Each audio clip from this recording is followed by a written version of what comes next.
So yan mga kagulay, update ko lang po kayo dito sa aking inispirahan ng Grower Bet 1000 Plus. Ayan.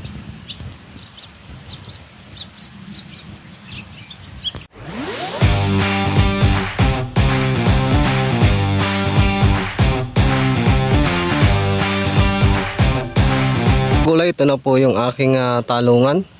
Ayan, so matapos kong applyan ng Grower Bet 1000, so medyo nagbago ang isip namin. So hindi po ito dahil sa Grower Bet 1000. So ibig ko lang sabihin sa aking thumbnail ay ito yung aking inapplyan noon ng Grower Bet 1000. So inapplyan ko siya nung umaga, kinabukasan biglang nagbago yung isip namin at tataniman na lang to ng sitaw. So hindi ko na po nasubukan dito yung Grower Bet 1000 at di ko na po nakita yung resulta. So bali ang nangyari, ito, pamatay damo na po yan talaga ang aking in-apply dito. So hanggang ibabaw na po yan yung pagka-epekto ng pamatay damo. So gumamit pa ako dito ng Interline tsaka ang Groxon. So bali dito namin tatanim yung sitaw. Ayan, so papaipitan pa namin to para tumuwid pa yung mismong talong. Akala nyo ito yung naging epekto ng Grower Bet 1000. So tatamnan kasi namin ng sitaw. Base kasi sa amin o dito sa lugar namin, yung season medyo magkakalanganin kami pagka hinintay pa namin itong talong. So medyo na-late lang kami ng tanim dito. So, ginawa na lang namin dahil nga medyo paparecover pa naman at medyo matagal pa abutin ito pagka nagpa-recover. Inispirahan ko na po ng pamatay damo para matamnan yung mismong gitna na yan. Kasi sa bilang ng buwan na aming bibilangin, so ngayon kasi August na mga kagulay. So pagdating kasi ng bare months, sibuyasan na.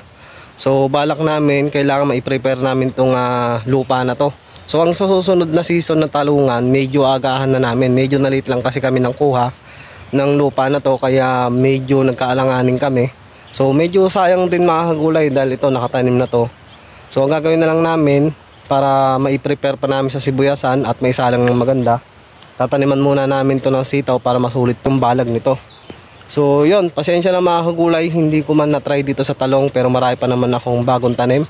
So ngayon sinusubukan ko na po yung Grower Bet 1000 sa may sitaw. So update ko po kayo sa may sitaw kung ano po ang resulta doon sa pag-a-apply ko ng Grower Bet. So nung unang apply ko dito ng Grower Bet, nag-spray na din ako ng Grower Bet sa aking sitawan. So wala lang akong masyadong update doon.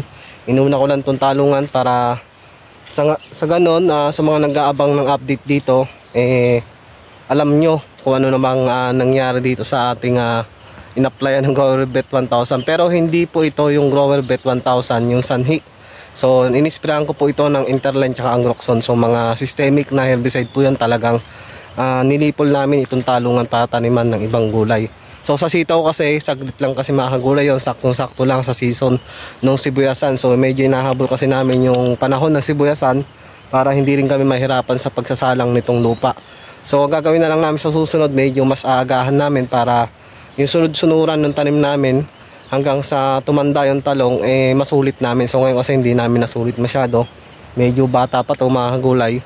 So hinabol lang namin para kahit paano yung bakanting buwan na aming hihintayin sa season na yun, matamnan pa namin ng mga gulay.